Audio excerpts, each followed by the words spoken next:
Bonjour à tous et bienvenue dans ce nouveau décryptage. Aujourd'hui, on s'attaque à un problème colossal, un truc qui touche presque tous ceux qui se lancent dans les affaires. On a tous cette image super idéalisée de l'entrepreneuriat en tête, n'est-ce pas? L'idée d'être son propre patron, d'avoir le contrôle total, c'est le rêve. Mais attention, la réalité se transforme très souvent en un véritable cauchemar. Pourquoi tant de créateurs de petites entreprises travaillent-ils comme des fous en sacrifiant leurs soirées et leurs week-ends, tout ça pour des résultats minimes à la fin du mois?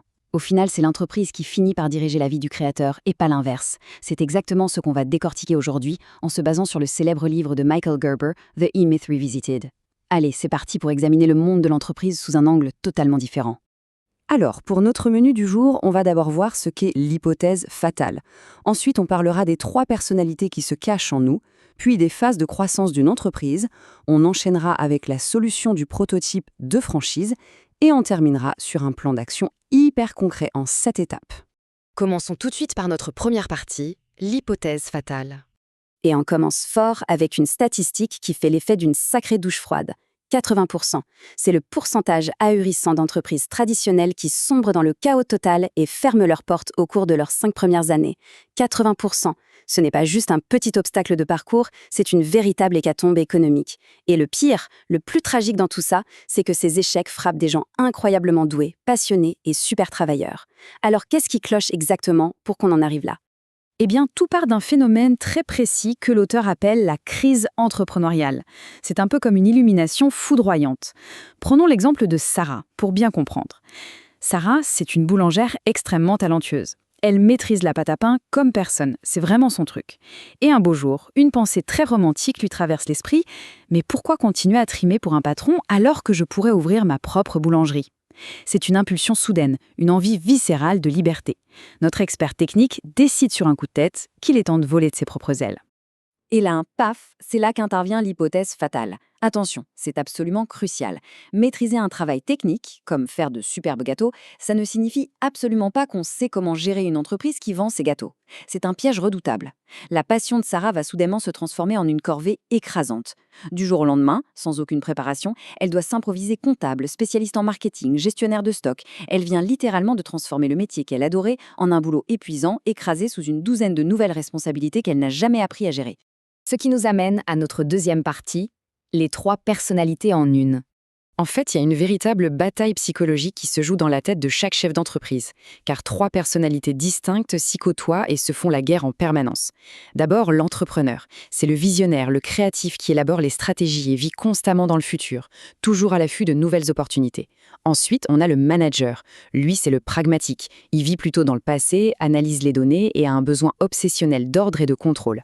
Et enfin, le technicien. C'est le faiseur, celui qui met les mains dans le cambouis, qui vit à fond dans le présent pour exécuter les tâches. Le problème, l'entrepreneur voit des opportunités partout, le manager ne voit que des problèmes à résoudre, et pendant ce temps-là, le technicien veut juste qu'on lui fiche la paix pour terminer son travail en cours. Et le vrai drame, c'est que l'équilibre est complètement rompu. Dans un monde idéal, ces 3 profils se partageraient l'esprit à parts égales, ce qui donnerait un dirigeant parfait. Mais chez le patron typique d'une petite boîte, le technicien prend toute la place. Il domine à 70%. Le manager s'accroche péniblement à 20%, et le pauvre entrepreneur, celui qui est pourtant censé donner le cap, n'a que 10% du contrôle. C'est exactement pour ça que la société stagne et devient un lieu de travail hyper stressant, plutôt qu'un beau projet de vie. Le technicien a littéralement pris les commandes du navire. Passons maintenant à la 3e partie, les phases de croissance d'une entreprise. Si on regarde la chronologie classique d'une boîte, on voit bien comment cette domination du technicien freine tout le processus. D'abord, il y a l'enfance. Là, le fondateur et l'entreprise ne font qu'un. C'est la phase du travail acharné où on donne tout de soi-même. Puis vient l'adolescence. C'est un vrai point de bascule. La charge de travail déborde tellement qu'on embauche le premier salarié. Sauf que, très souvent, le patron reste bloqué dans les opérations quotidiennes. Il n'arrive pas à déléguer. Et le résultat ? Ce n'est pas l'entreprise qui explose sur le marché, c'est le créateur qui explose de fatigue. Et là, écoutez bien, c'est peut-être la leçon la plus importante de toute cette analyse. Atteindre la phase de maturité de l'entreprise, ce n'est pas automatique, juste parce qu'on a survécu quelques années. Pas du tout. Ça demande une mentalité d'entrepreneur et une vision super claire dès le tout premier jour d'existence. Une entreprise mature a des fondations solides, pensées pour la croissance, bien au-delà de la simple compétence technique. En gros, il faut imaginer l'entreprise dans son état final, achevé, avant même de commencer à la faire tourner. Ce qui nous amène à notre 4e partie, la solution structurelle face au chaos, le prototype de franchise. Rappelez-vous ces 80% d'échecs dont on a parlé au tout début. Eh bien, mettons ça en parallèle avec une autre donnée, beaucoup plus motivante celle-ci, 75%. C'est le taux de réussite éclatant des franchises qui fonctionnent sur un format commercial strict et documenté. Pourquoi un tel écart de survie? C'est le jour et la nuit. Le secret réside dans le modèle reproductible. Le prototype de franchise, c'est un environnement où absolument rien n'est laissé au hasard. Pour en arriver là, il faut un changement de paradigme total. Il faut absolument arrêter de travailler uniquement dans son entreprise. Concrètement, il faut cesser de passer ses journées à pétrir la pâte, à répondre à tous les coups de fil ou à livrer soi-même. Il faut commencer à travailler sur l'entreprise. Ça veut dire prendre du recul, s'asseoir et concevoir la façon dont la boîte pourrait tourner de manière totalement autonome, même sans l'intervention constante de son créateur. Parce qu'au fond, les affaires qui marchent vraiment ne reposent pas sur les épaules d'individus exceptionnels ou indispensables. Non, elles s'appuient sur des systèmes automatisés et réfléchis. Ces processus permettent à des personnes ordinaires de produire des résultats extraordinaires. C'est toute la différence entre une boîte dépendante des personnes et une boîte dépendante des systèmes. Un système bien huilé, c'est la garantie absolue de résultats constants et prévisibles pour le client, et ça enlève une pression monstre sur l'équipe. Et on aborde notre dernière partie, le plan d'action en 7 étapes pour mettre tout ça en place. Ce fameux plan, il est redoutable parce qu'il suit une logique implacable du haut vers le bas. On ne commence surtout pas par le produit. L'étape numéro 1, l'objectif principal, c'est de définir clairement ce qu'on veut pour sa vie personnelle. Car oui, c'est l'activité professionnelle qui doit servir la vie personnelle, et pas l'inverse. Ensuite, vient l'objectif stratégique. Comment l'entreprise va permettre d'atteindre ce but. Puis on déroule le reste, l'organisation, le management, le personnel, le marketing ciblé sur le client et enfin la stratégie des systèmes. C'est un vrai jeu de domino. Tout découle du tout premier point.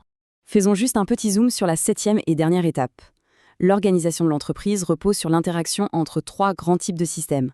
D'abord, les systèmes matériels. Ce sont les choses inanimées comme le modèle d'ordinateur ou même la couleur de la peinture sur les murs du bureau. Ensuite, les systèmes logiciels ou disons humains. Là, on parle des idées et des actions, comme le script exact utilisé pour conclure une vente. Et enfin, les systèmes d'information, qui récoltent les données entre les deux autres, comme des statistiques qui montrent vos heures d'affluence. L'intégration parfaite de ces 3 éléments, c'est ce qui crée le prototype idéal. Pour finir ce décryptage, voici la question à 1 million. Est-ce que c'est l'entreprise qui dirige le propriétaire ou l'inverse?